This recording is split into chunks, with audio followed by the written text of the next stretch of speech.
The David Pakman Show at davidpakman.com.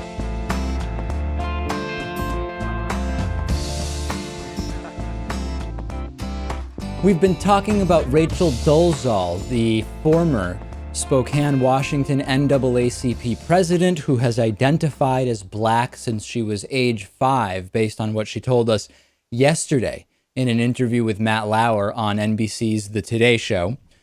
She is actually white, and this has led to a huge controversy involving the uncovering of the fact that she has claimed to be on the receiving end of discrimination, both for being identified as Black and for being identified as white. And I want to focus in on one particular issue today. And Louis, we've talked about this. Some people in the wake of the Rachel Dolezal scandal have said, listen, if you believe that someone who is transgender could have been the wrong gender by birth, and thus it is perfectly legitimate for them to say, I now identify as a different gender than the one that I appear to have been born into, then you have to support Rachel Dolezal or anyone who says it doesn't matter what so-called race I was born, you should support my identifying as a member of whatever race I want to based on my choice and how I feel inside, Louis. That is sort of the attempt to draw out a double standard that some have been making. And we talked about it a little bit.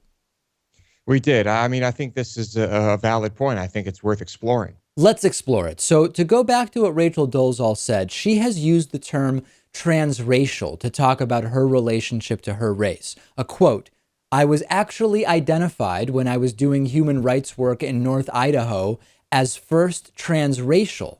Transracial. Now, the problem I'm having with the use of that term is that transracial is not what Rachel Dolezal thinks it is. That term actually originates from academic circles and circles of adoption, where you're talking about a child being raised in a home that is racially, phenotypically, culturally different from their birth. So we talked about a documentary recently. I recommended a documentary recently about called Closure, about a transracial adoption. It was a girl born to Black parents who was adopted by a white family. That is a transracial adoption upbringing situation. It is not at all what Rachel Dolezal thinks transracial means, which is she was born to white parents and says that she is Black. So from a fundamental point of view, we'll talk about the merits, Louis, but the use of the term transracial has been completely wrong in this case. Yes, I guess if you are going to look for a word that means similar to transgender and apply it to this situation, it would have to be a different word. It was used incorrectly here. But so let's say that the word she used, whatever she was referring to, would be the same as being transgender, but in a racial situation. Right. Let's explore that. Let's see. I want to read to you what writer Ellie Freeman wrote about this in terms of the distinction between what Rachel Dolezal is claiming she feels and other circumstances. Quote, being transracial is hardly similar to, quote, feeling Black. It's not like gender dysphoria either. The politics of race and gender are not interchangeable in this context. Unlike many Black Americans, Rachel's family background does not carry the trauma of slavery and institutionalized racism. Unlike people who really are transracial, Rachel has not been physically torn between two cultures and denied intimate knowledge of her birth culture. Unlike people who are Black and transracial adoptees, Rachel has not had to deal with both of these life-affecting experiences at the same time. Listen, if you want to argue that people can be whoever they want to be with regard to race, your argument may be a very straightforward one, and you have a right to that argument. If you say, listen, David, I believe race to be a social construct 100%. We're all originally from Africa. And I believe anyone should be able to say, hey, David, you're an Ashkenazi Jew. You want to be a Pacific Islander? You want to be Inuit? You want to identify with that?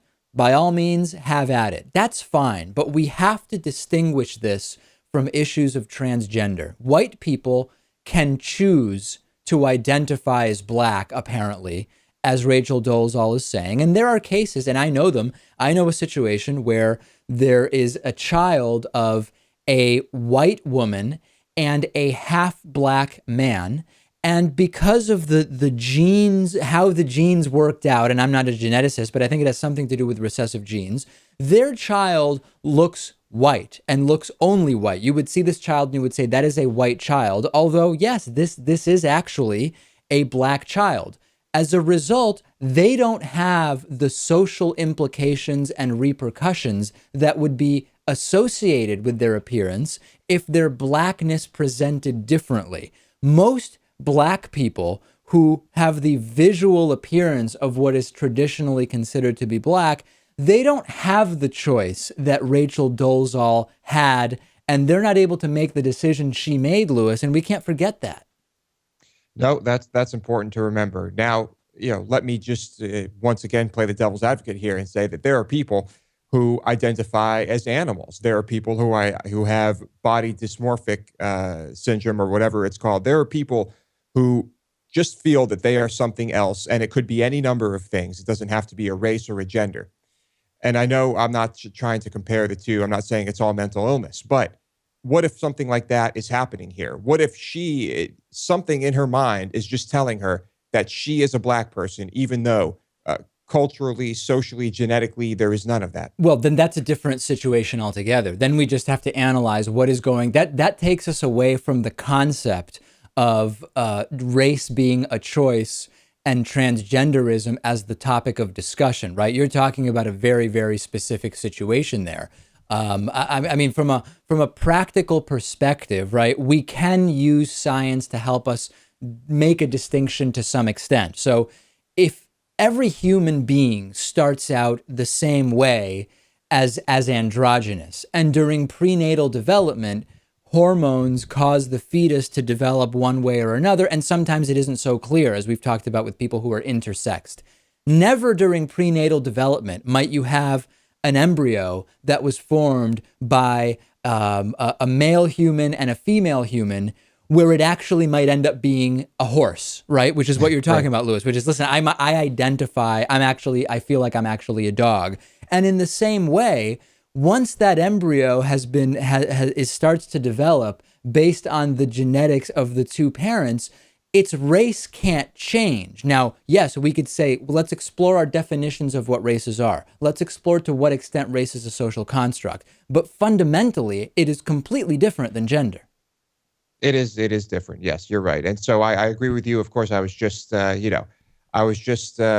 the devil's advocate as usual. By all means. And lastly, with regard to Caitlyn Jenner, the former Bruce Jenner, which is the topic of discussion that a lot of people are bringing up here, Caitlyn Jenner has told the truth as far as we know her entire life. She admits she was born a man, lived as a man, says since she was young, she felt like she was really a woman. Rachel Dolezal has not been telling the truth, right? She now has said she's identified as black since she was 5, but she has claimed that some black guy was actually her father, so she could lie about being mixed race. She made up a false history. She said she was born white, but feels a connection to black culture, etc. There were so many lies perpetrated that again, we also have to distinguish along those lines. Fascinating discussion. We're going to continue having it, but let's not just say this is the same as transgender, because it's not. Speaking of jokes that are being made around the 2016 presidential election, we have to talk about Donald Trump, who is now running for president. In 2010, Donald Trump expressed some interest in becoming a candidate for president in 2012. In 2011, though, he said he would not run. 2 years ago, in 2013, he was the featured speaker at CPAC, which was insane. I mean, complete embarrassment for Republicans that Donald Trump was speaking. He spent over $1 million researching a possible presidential bid. And yesterday he announced, indeed, Donald Trump is running for president of the United States as a Republican in the primary. And he touted his net worth, saying that, oh, it's $8.7 billion now, and that's exactly what we need from a president. He is touting himself as the, quote, most successful person ever to run for the presidency, including mentioning that he owns a Gucci store as part of his qualifications. Here he is railing against immigrants from Latin America. The U.S. has become a dumping ground for everybody else's problems. Thank you. It's true.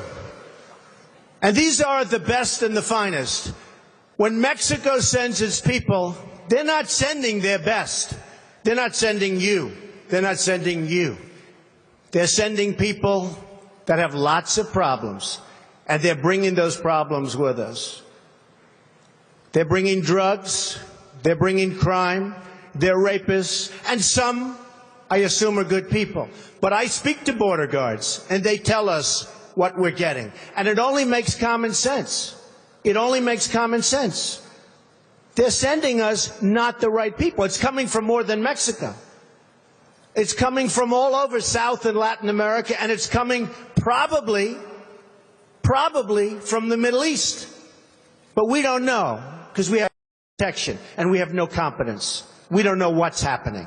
That's right, Louis. We're getting the second-rate Mexicans here in this country. We're not getting the good Mexicans that Donald Trump alluded to there. We're getting the second-rate Mexicans. We're dealing with a conservative reality TV star here. This is bad for Republicans. This is bad for American politics. This is a guy who is a joke. He reportedly paid people to show up to his campaign announcement. That's a whole other story, what's going on. I don't think this guy does anything good for anybody by getting involved, other than being a personal laughingstock. He is a total joke. I don't trust anyone who only measures people's success by their net worth. I think that's the last thing we need in the White House. I think he's going to, well, first of all, the Uber driver from Phoenix who I had is going to be thrilled about this. But that's another story. He's a total joke, and I can't wait to see those debates. No question about it. And just as a trademark that seems to happen all the time to Republicans, he also used the Neil Young song "Rockin' in the Free World" at his campaign event, at his launch event. And Neil Young came out and said, yeah, that song was not authorized. Please stop using it. And in fact, I researched that song. It was written as a critique of the George H.W. Bush administration and how they didn't seem to care about America's poor. Reminds me of that situation with Ronald Reagan and Bruce Springsteen's Born in the USA in 1984, where not only does the artist not support the candidate, the song actually represents the opposite of what the candidate stands for. And Donald Trump just already a completely abortive and embarrassing campaign. Yes, I look forward to hearing about many more cease and desist letters along this campaign. I do wonder if corporate media will pay more attention to Donald Trump than they do to Bernie Sanders, because after all, Donald Trump at least is a reality star. Oh, of course they will. They're going to pay much more attention to him. You're going to hear way more about Trump because that's what people want to see. That's what they want to hear. Let's talk about not only Bernie Sanders now, but also Hillary Clinton, both running on the Democratic side for the presidential nomination. Bernie Sanders has been pounding TPP-related stuff in town hall meetings with primary voters and interviews in Iowa and New Hampshire. Bernie Sanders is very clearly against TPP. His website says, quote, "Let's be clear, the TPP is much more than a free trade agreement. It is part of a global race to the bottom to boost the profits of large corporations and Wall Street by outsourcing jobs, undercutting workers' rights, dismantling labor, environmental, health, food safety, and financial laws, and allowing corporations to challenge our laws in international tribunals rather than our own court system." That is very clear, Louis. Bernie Sanders is against TPP. No confusion, right? Sounds like it to me, yes. I think he's been clear all along about that. So what's Hillary Clinton's position? Hillary Clinton has been pretty skillfully dodging TPP, but after the House vote on Friday, Hillary Clinton decided to make a statement about TPP. She said, quote, "The president should listen to and work with his allies in Congress, starting with Nancy Pelosi, who have expressed their concerns about the impact that a weak agreement would have on our workers, to make sure we get the best, strongest deal possible. And if we don't get it, there should be no deal."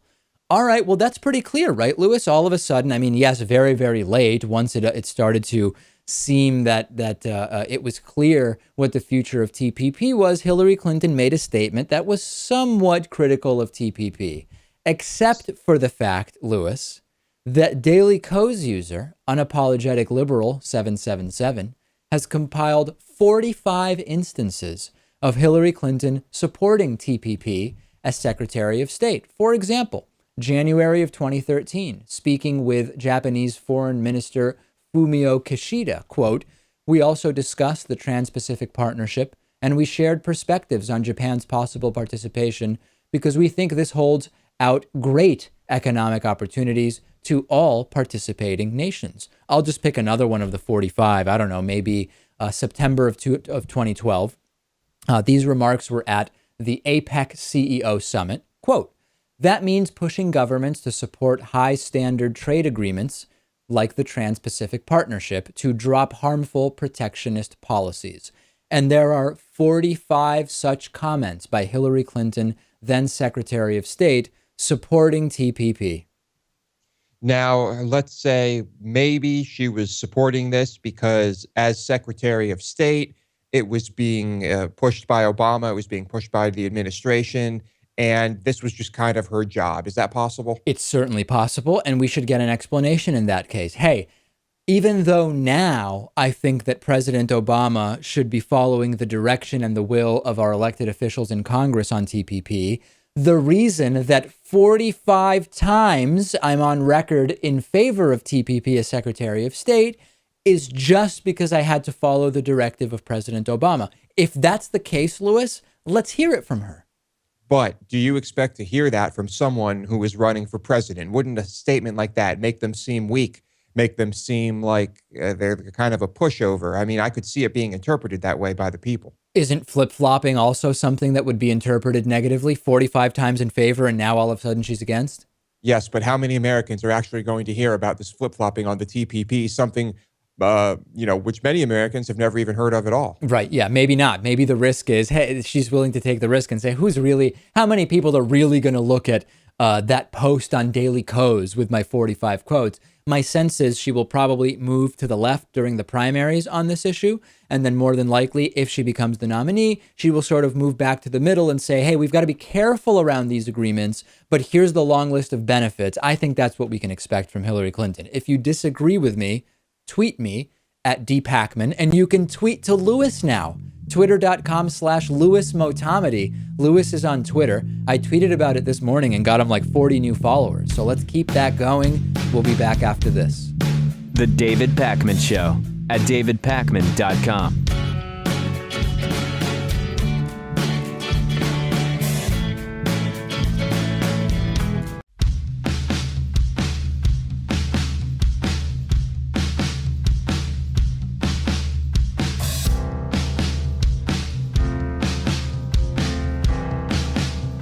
Welcome back to the David Pakman Show. Our program is, of course, funded by you, our audience, through the membership program at davidpakman.com/membership. Today's new member of the day is Leonard Goodwin.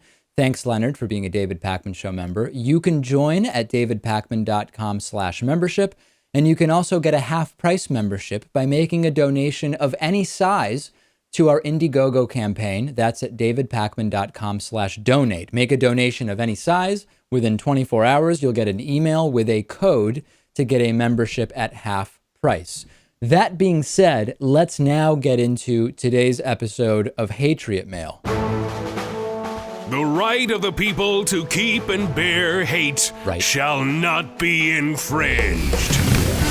Hatriot Mail. Written by patriots who hate David Pakman. Because America.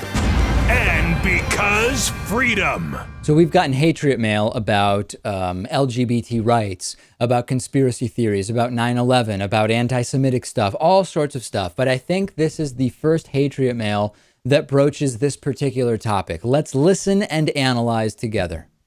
Oh, look at Pakman here, you in line with the MSM, subtle trying to demonize Putin. As you said, Putin has nothing to gain from this murder. But who does? Well, the people in the West who demonize Putin. That's who.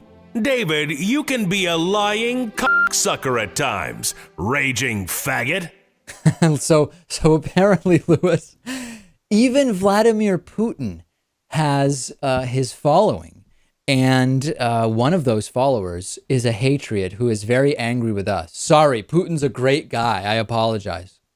Putin's network is quite vast, David. It would behoove you never to insult Putin because you never know who's listening. And remember that you can have Hatriot Mail Guy, a world-renowned movie voiceover guy, do your voicemail greeting as part of our Indiegogo crowdfunding campaign. Go to davidpakman.com/donate to find out more. You can also get Hatriot Mail posters. It is all happening.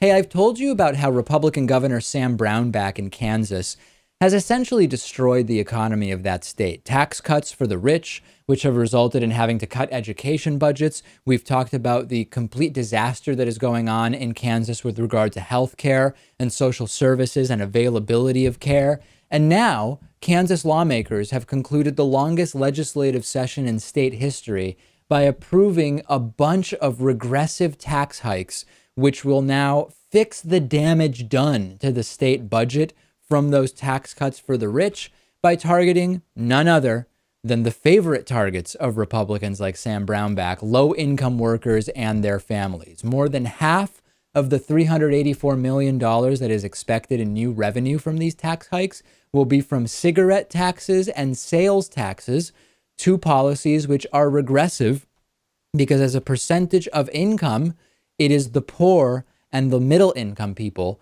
who will pay a higher percentage of their incomes to these taxes than the rich. Everyone who shops will pay the new 6.5% sales tax rate, up from 6.15% in previous years. And again, as we know, sales taxes disproportionately affect the poor and the low income and the middle income. There is going to be a continuation of a limited tax credit for grocery purchases to low-income families, which will slightly offset the unevenness of the sales tax impact. But that credit is capped at $500, and it disappears if your family earns over $30,615 per year. Who can be shocked by this? We know trickle-down economics don't work. We know that a rising tide does not lift all boats when it comes to giving tax cuts to the rich. We know that the rich don't just spend money that they don't pay in taxes on growing businesses. Many of them don't have businesses. And the ones that do would be really stupid to grow a business that there's no demand for, as we've talked about. Demand is what stimulates business growth. So they blow up education. They blow up social services and healthcare by giving tax cuts to the rich. And now there are tax increases, which supposedly they're against in principle, period. But if you have to do a tax increase, Lewis, let's disproportionately hit the poor and middle income individuals. That's exactly what's going on. Kansas is the petri dish, the epitome of the failure of trickle-down economic theory. It's unfortunate that those who are taking it on the chin here are the ones who are, unable to relocate and to move to places where they would have more of a support network and have more help and be able to live richer lives. The voters in Kansas are getting what they voted for. It's just that so many of them don't realize that they're voting against their own best interest. And then, as Lewis says, they're ending up unable to change their circumstances. Yes. And, a lot of the time they're also lied to by these politicians. Of course. They're not who they make themselves out to be. Things are not looking good for right-wing hate radio host Rush Limbaugh. It's been a long time since we talked about him. In fact, I looked it up in our archive. August 13th of 2014, almost a year ago, was the last time we talked about Rush Limbaugh. And before that, it had been several months prior. The big news in April was that Rush Limbaugh was being dropped by WIBC in Indianapolis. He'd been on the air there for 2 decades. They announced that they are not going to be renewing his contract. And instead, Rush Limbaugh got picked up on some small sports station that has very few listeners. Very similar circumstance in Boston, where the big Boston affiliate has dropped Rush Limbaugh, and he's going to some, I don't remember if it's a second or third tier sports station or an iHeart radio station or whatever.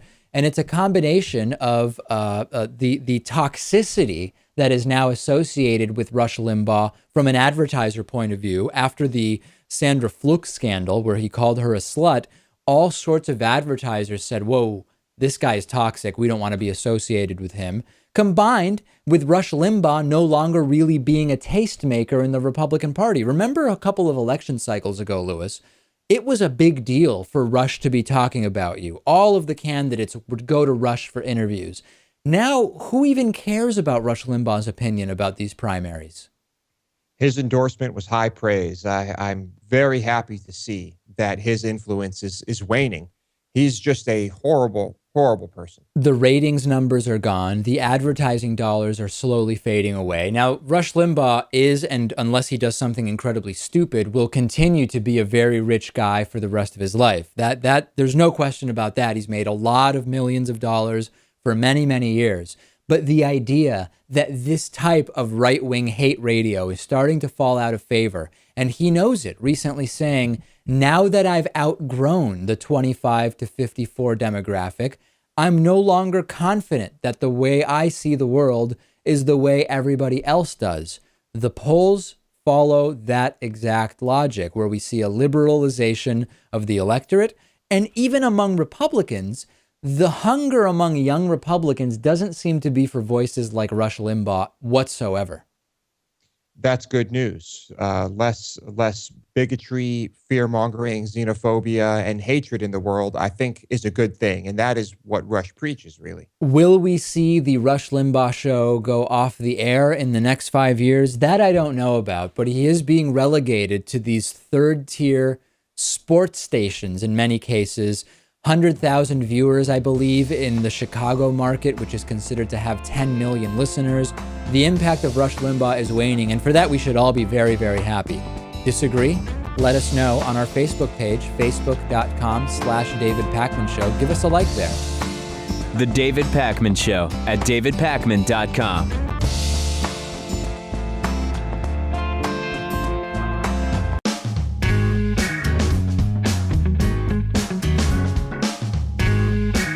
Welcome back to the David Pakman Show. I'm joined today by Rick Ruddell, who's the Law Foundation of Saskatchewan Chair in Police Studies at the University of Regina. He's also a criminologist who studies how justice systems operate and the co-author of Making Sense of Criminal Justice. It's so great to have you on, Rick. You've been studying this phenomena that can take place in terms of boom towns and violent crime, and analyzing sort of what predictions can be made with regard to that. So let's start at the very beginning. Talk to us about what rural boom towns are. How do we define them? There's a number of formal academic descriptions, such as an increase of 15% in population over a year-by-year basis. But in essence, it's when these small communities really increase in size due to transient populations, mostly of young single men who make up the workforce. And these are typically increases in population linked to what kinds of jobs, what industries? Right now, the biggest increases we're seeing are around the oil and gas extraction industries. But, even going back to the 1840s, the gold rush in California, or the Klondike Gold Rush in 1898. Very similar phenomenon. These small towns just get overrun with a large population increase. And sometimes, the population in some of these small rural counties increases, doubles or even triples. And talk to us a little bit about how this sort of tends to play itself out with regard to crime. I mean, from a sort of broad strokes, high-level perspective, one might say, oh, all of these young men are coming into town, and they're coming into town presumably because they're there making more money, higher disposable income. Why would that lead to crime? And as we find out, that conventional wisdom does not really hold true. It really depends on the location.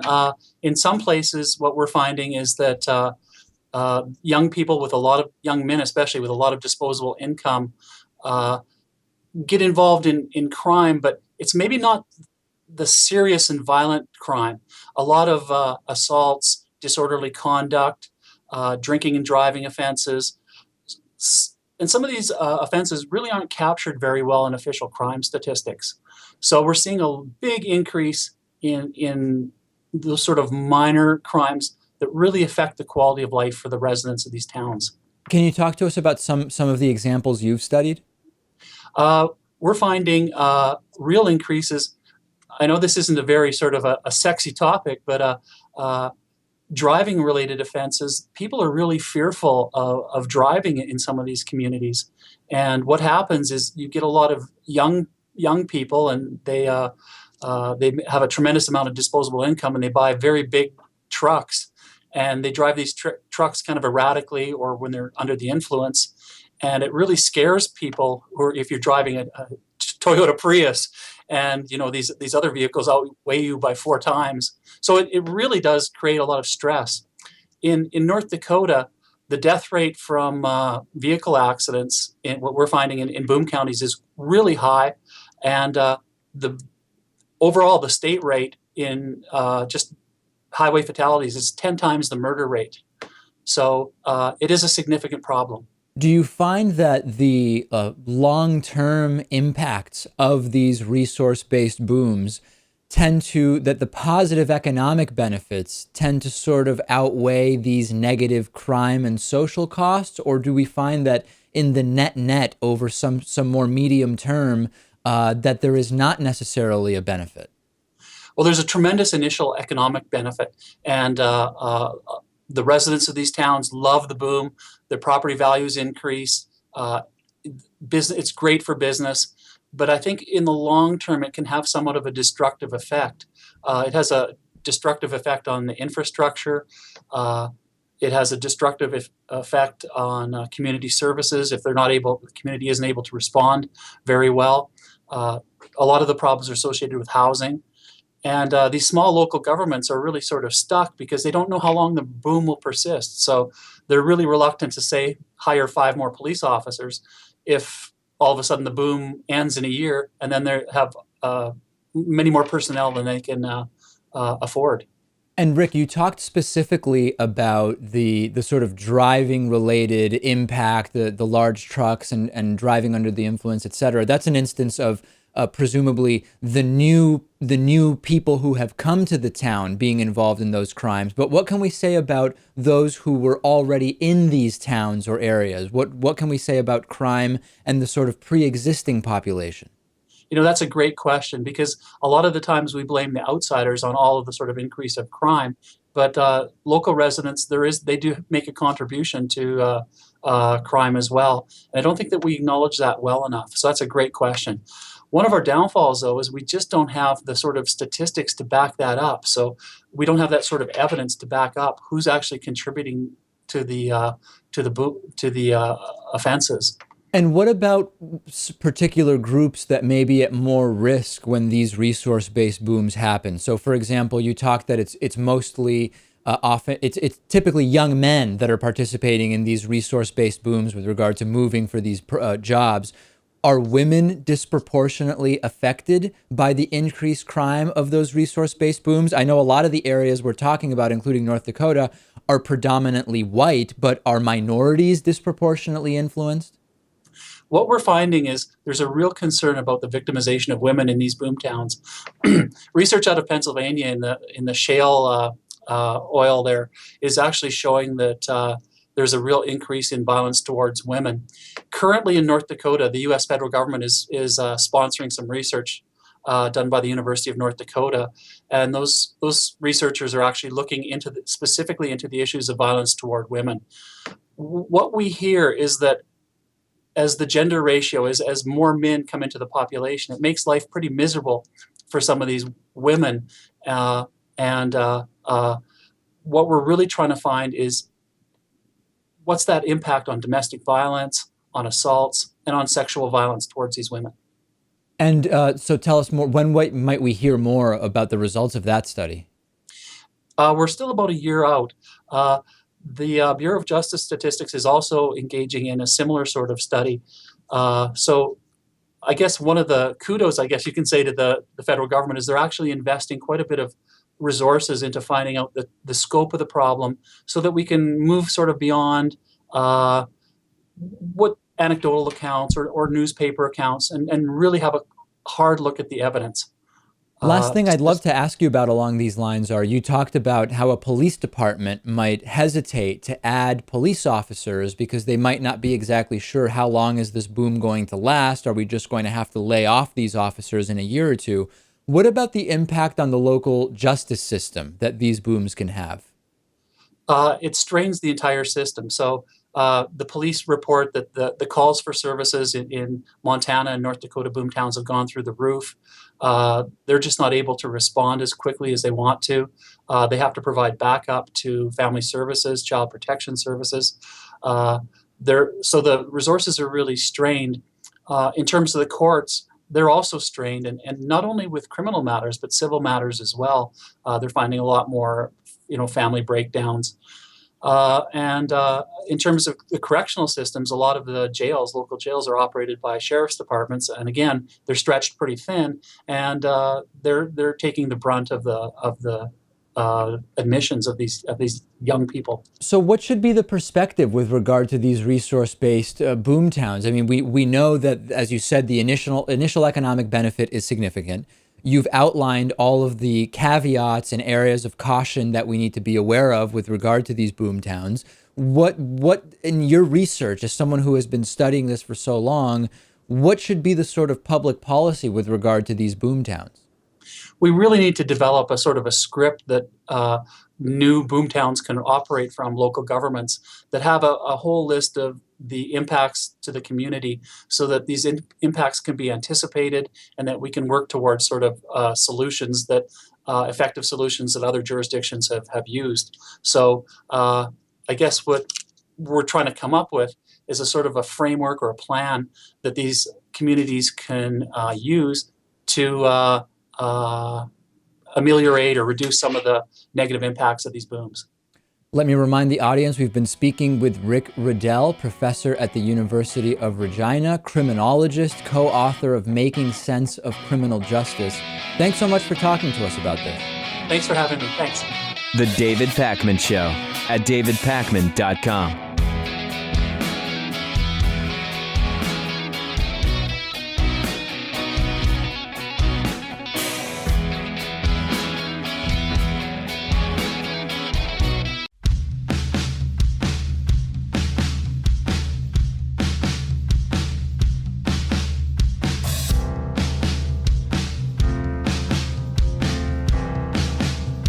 Welcome back to the David Pakman Show.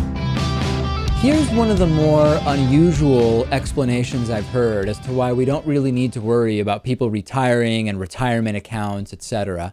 It comes to us from Greg Gianforte, an aspiring Republican governor of Montana, who urged college students to reject policies that favor savings plans and retirement options because, much like Noah, who was 600 years old when he built Noah's Ark, people don't necessarily need to retire. Let's take a listen to what he had to say speaking at the Montana Bible College just a couple of months ago. The audio has now been uncovered.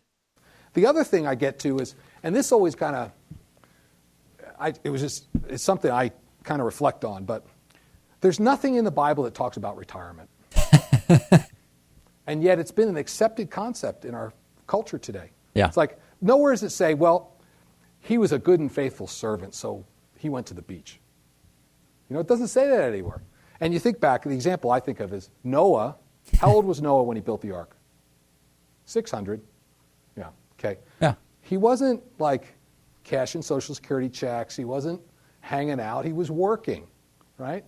So I think we have an obligation to work. Now, the role we have in work may change over time. Yeah. So Gianforte is a tech millionaire. Raw Story has documented how he has provided huge amounts of support to conservative organizations, including groups like Focus on the Family, the Heritage Foundation, the Glendive Dinosaur and Fossil Museum. And they, by the way, claim that the wonders of God's creation are prostituted for evolutionism. To be fair, most fictional characters did not have retirement that we heard of, Lewis. That was never part of the story we heard. I don't think that word or anything similar to that word that relates to it is mentioned in the Bible. Does that mean that no one should retire? He is actually probably right that 5,000 years ago, most people didn't have what we now consider to be retirement, but that's because it was such a huge struggle to survive, not because the Bible and Noah was 600, Lewis. So no one today in 2015 should retire. Just brilliant logic. Does he literally believe that Noah was 600 years old? I mean, if he believes the Noah's Ark story, then the 600 years old detail is one of the most believable. So I guess that's something to think about. What's really scary is that someone might actually vote for this guy in Montana. I assume he will get some votes. Is voting? How many times is voting mentioned in the Bible? I mean, is governorship mentioned in the Bible? Is that maybe we shouldn't have governorship? His entire candidacy is anti-biblical. What I hear when I hear a right-winger who also says they're a small government conservative say, Noah worked till age 600, so we shouldn't worry about retirement. What I hear is, we're coming for your pensions and we're coming for your Social Security. That's how I synthesize that comment. I think that is exactly what it means. I think those are his intentions, honestly. Let's talk a little bit about driverless truck drivers, driverless trucks replacing truck drivers. Drivers of these heavy earth-moving trucks at iron mines can cost as much as $200,000 a year. So that would be their salary, plus the cost of hiring them and training them and the benefits, etc., not just the salary alone. There's huge progress being made on replacing them with driverless trucks. The Calgary Herald reports on the threat of big layoffs as Canada's oil sands pave the way for driverless trucks. These 400-ton heavy haulers that drive along the roads of these oil sand sites and different types of mines are referred to as the biggest trucks in the world. Thousands of people are employed to drive these through mine pits, and increasingly, the giant trucks are capable of getting around with no driver at all. In fact, self-driving trucks are already in use at many operations in the province. Suncor Energy, Canada's largest oil company, confirmed that it has entered into a 5-year agreement with Komatsu Limited, the Japanese manufacturer of earth-moving and construction machines, to purchase new heavy haulers. All the new trucks will be autonomous ready, Lewis. Some other companies were asked about it. They said they were not quite ready to make an announcement, but speculation is they are also starting to use autonomous vehicles. What do you think? This is interesting to me. If you look at the mining industry 100 years ago, it was kind of a different story. These are good paying jobs with benefits. And in a lot of these cases, the employees are taken care of. I suppose that's because, I don't know, maybe unions are better now. But, this is what's going to happen. It's inevitable. There's probably a huge overhead investment in these trucks, but it will end up saving these companies millions and millions and millions of dollars. And, how could you not do that? And as soon as one company makes the push, the others will essentially have to follow, or their ongoing operating expenses will be higher. And just a year ago when we talked about autonomous vehicles, I started getting angry emails from people saying, David, you're nuts. This is a waste of time. This is not happening in our lifetimes. And we're already seeing that jobs are going to be replaced as soon as these trucks are built. And some have already been replaced, reportedly, with test vehicles in Canada. So this is happening now, and the denialism is more fantasy world at this point than pragmatic reality. We've got to figure this thing out. We have to figure out if we're going to restructure our economy as this continues in a way that is going to be positive rather than negative, in the sense of, oh, now everybody's unemployed. It doesn't have to be that way. There's denial, and there are those who aren't in denial but are just angry. But you have to prepare for this. It's going to happen. We all need to prepare for it. 219-2-DAVID-P is our 24-hour voicemail number. Any questions, comments, or criticisms, call anytime. Here's one voicemail. Hey, David. This is Lucia. You had a great show on Friday. I'm calling about the African-American woman that called up and said that she's not going to vote for Bernie because he's not a Democrat. Well, I watch your show every day, and there were many times when you referred to Bernie as an independent. And you did it quite often, and every time you did that, I cringed because he is running as a Democrat, as you know. Yeah, so maybe I need to be more clear when I say independent Vermont Senator Bernie Sanders running in the Democratic primary. I mean, it would be wrong for me. It would just be inaccurate if I said Democrat Bernie Sanders because he is an independent. But maybe I'm part of the confusion, and I'll definitely pay attention to that. On today's bonus show, the FDA bans artificial trans fats. Amazon seeks to turn consumers into couriers, and the FBI is investigating Major League Baseball hacking. Want to hear a sample bonus show? Go to davidpakman.com/membership, where you can listen to a sample bonus show and also sign up for membership. Speak to you then.